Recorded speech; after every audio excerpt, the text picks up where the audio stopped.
Magandang araw po sa inyong lahat. Bago ko ipagpatuloy ang aking paliwanag, nais ko munang magpasalamat sa inyo. Maraming salamat sa inyong bukas na isipan, sa inyong pasensya, at sa pagtanggap ninyo sa mga impormasyong aking ibinabahagi. Alam kong hindi madali ang mga paksang ito. Mabibigat at mahirap tanggapin.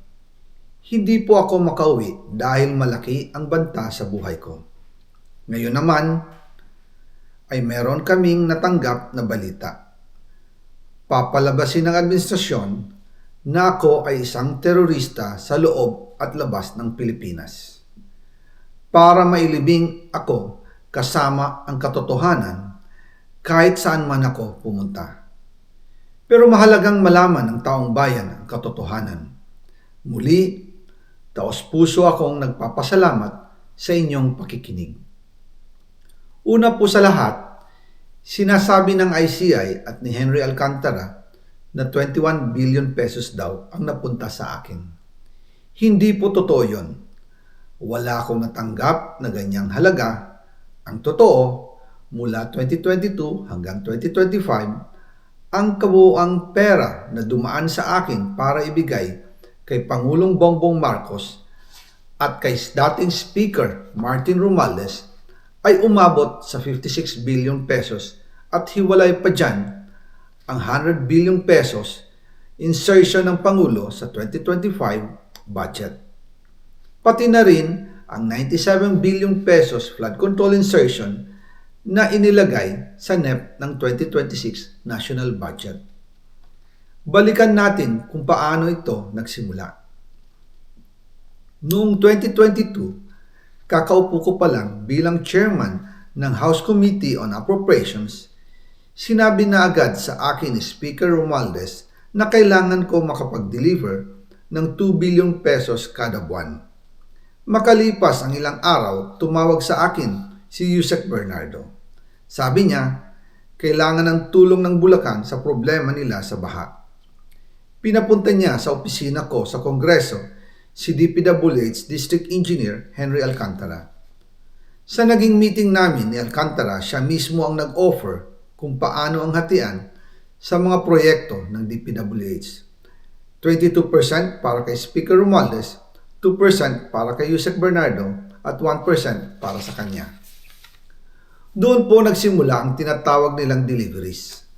Ang sistema po ay ganito.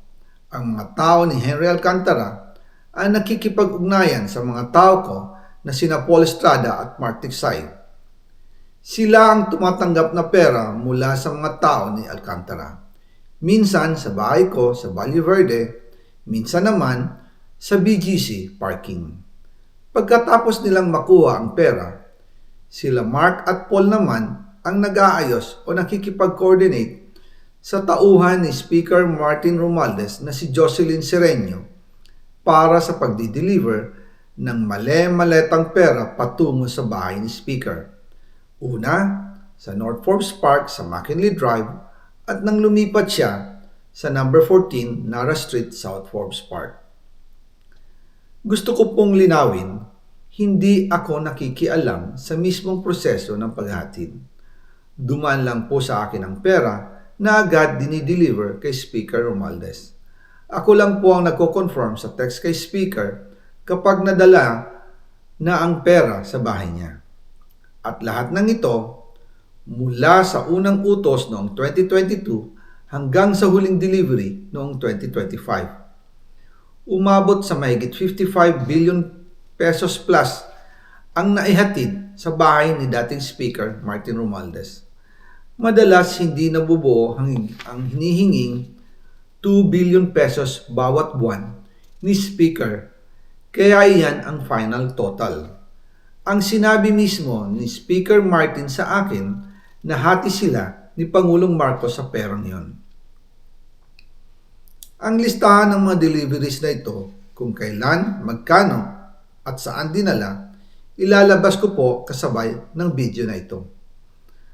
Noong November 2024, habang nasa proseso kami ng pagtatalakay ng budget, nakipag-meeting sa amin ni Speaker Martin si Yusek Jojo Cadiz. Sabi niya, masama raw ang loob ni Pangulong Marcos, wala raw siyang natatanggap na remittance. At dahil laging napapagalitan si Speaker Martin ng Pangulo mula Setyembre hanggang November, inutusan niya ako na mag-deliver ng 1 billion pesos para kay BBM. Ayon pa kay Yusek Jojo, nang ipaalam niya ito sa Pangulo, ang utos sa kanya ng Pangulo ay mag-ingat at siguraduhin si Yusek Jojo lang ang maghahatid. Ang instruction po sa akin ni dating Speaker Martin Romualdez ay dalhin sa number 30 Tamarind Street, South Forbes Park at ibigay kay Yusek Jojo Cadiz dahil ito raw ang drop-off point na malapit sa bahay ng Pangulo. Sinabi rin po sa akin ni Speaker Martin Romualdez na si PBBM ang nag-utos sa kanya na bilhin ang bahay sa number 30 Tamarind Street para gamitin bilang bagsakan at imbakan ng pera mula sa mga SOP, collection at deliveries na para sa Pangulo. Noong December 2, 2024, personal kong i-deliver ang 200 million kay Yusek Jojo Cadiz sa number 30 Tamarind Street, South Forbes Park. Ayon sa kanya, dadalhin daw niya ito sa bahay ng Pangulo sa number 41 Nara Street, South Forbes Park. Kasunod nito, noong December 5, 2024, muli akong nag-deliver ng 800 million sa parehong address at Yusek Jojo Cadiz pa rin ang tumanggap. Sabi niya, iyon naman ay dadalhin sa bagong bahay ng Pangulo sa South Forbes Park. Sa kabuuan, 1 billion pesos ang personal kong naihatid. Ako mismo ang nagbigay ng pera, kasama ang aking driver at mga tauhan. At lahat ito ay base sa direktang utos ni Speaker Martin Romualdez.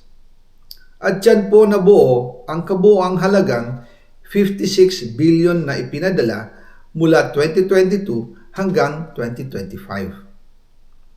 Pero kahit na i-deliver na ang 1 billion pesos para kay Pangulong Marcos at kahit na isama na rin sa 2025 budget ang 100 billion pesos insertion sa pamamagitan ng BICAM Committee, ayon mismo sa utos ng Pangulo, nagagalit pa rin daw si BBM.